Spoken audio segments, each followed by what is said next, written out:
Session देना चाहिए. I think the passengers can go to the court also for justice. Today, 150 years of Vande Mataram, Prime Minister Narendra Modi is going to initiate debate inside the parliament. Let him do it. We don't have any problem.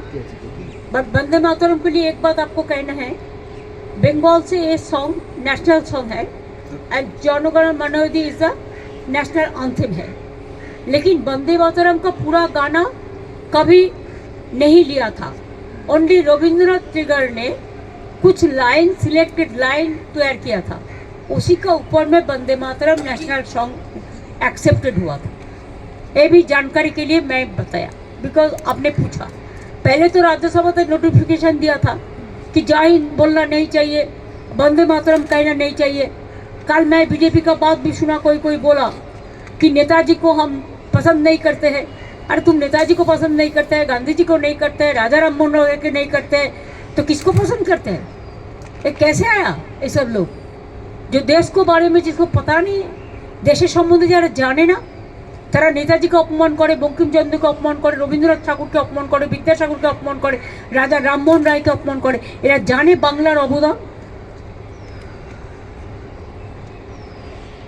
হয়েছে. এবার আমি যাই. কি হয়েছে তাতে বিমান পরিষেবা ভেঙে পড়েছে, গোটা দেশ জুড়ে এই পরিস্থিতি, যাত্রীদের এই রকম অবস্থা. একটু সরো, আমাকে সেটাই এয়ারপোর্টের আমাদের যে কর্মী অ্যাসোসিয়েশন বা কর্মীদের ইউনিয়ন আছে এবং এয়ারপোর্টের টোটাল ইউনিয়নটাই আমাদের আছে, তো সেটাই আমাকে বরুণরা বলছিল যে এখানে যাত্রীদের ভীষণ হয়রানি হচ্ছে এবং সারা ভারতবর্ষেই. আমার কথা হচ্ছে যদি কেউ এক্সট্রা চালায় বা এক্সট্রা প্রেশার পাইলটদের ওপরে দেয়, তার জন্য নিশ্চয়ই সিস্টেম করা উচিত. কিন্তু একটা লোক, আপনাদের যদি আমি সত্যি কথা বলি, কতগুলো জিনিস করবার আগে ভাবার দরকার আমি বিকল্পটা কি দিলাম, what is the alternative.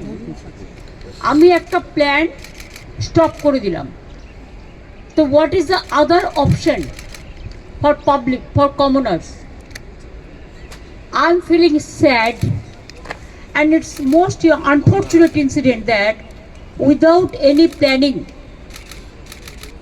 all the maximum flight has been totally stopped, and now the fare rate, if there is a flight, whatever is available, very rare, instead of 3,000 the cost became now 50,000. Even I came to know that yesterday there was a bride and groom. Suppose they have to go to somewhere for their reception, but they are not able to reach. So unfortunate part is that they just from the video call they wish the people. I have never seen this type of total stagnant situation, and it's a disaster. It's a disaster that government of India should have planned something. Then they should have done all the instruction without making any plan. How do you disturb the people, harass the people like anything? Because we know that nowadays the time is too important to the people. They fly because of their business purpose, the other purpose. And now if the purpose is not fruitful, who is suffering since 7-8 days? Thousands of passengers, lakhs of passengers are sitting inside the airport and they are agitated. Very obviously they are frustrated, they are harassed, they are tortured mentally, they are tortured. So I would request the government of India, do some plan so that at least half of the flight can run, whatever the pilot is available with them as per your system, and arrange something else. Only to say like that you must go by train, is it possible? Flight they can fly 2 hours, but train it will take 24 hours, 36 hours. And there also ticket is not available because it is advance booking and all this. So I do not know what they are doing. Country matter they are not interested. This BJP government, double engine government is interested only to take care for their election and how to capture the vote, the EVM machine and the election commission and the agency.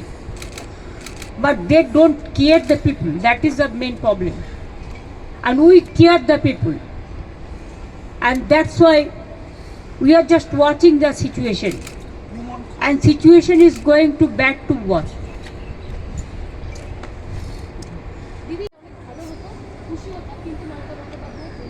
আমি কি করে জানবো বিজেপির প্রোগ্রামে আমি যাবো কি করে? এবার আপনারা আমাকে বলুন, এটা যদি ইম্পার্শিয়াল প্রোগ্রাম হতো আমি নিশ্চয়ই যেতাম, কিন্তু আমি বিজেপির প্রোগ্রামে কি করে যাব? আমি তো একটা পার্টি করি, আমার তো একটা ইডিওলজি আছে। আমি সব ধর্মকে সম্মান করি, আমি সব বর্ণ সব জাতি সবাইকে সম্মান করি, কিন্তু যেখানে বিজেপি ডাইরেক্টলি ইনভলভ সেখানে আমি যাবো কি করে বলুন তো?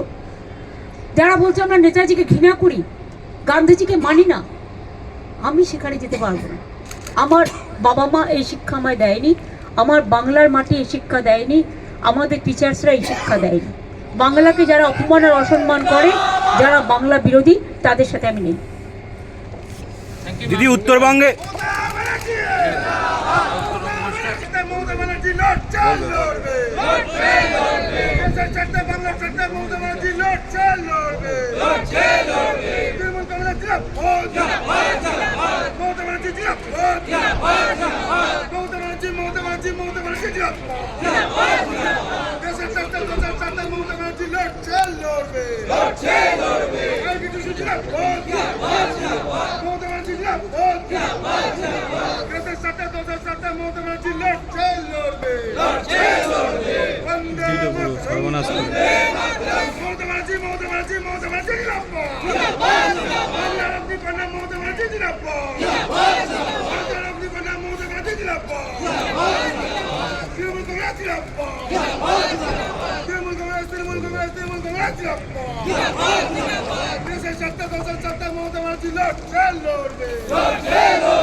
দাদা একটু ছেড়ে দিদা দাদা ঠিক আছে একটু সাইডে ম্যাডাম বসে যান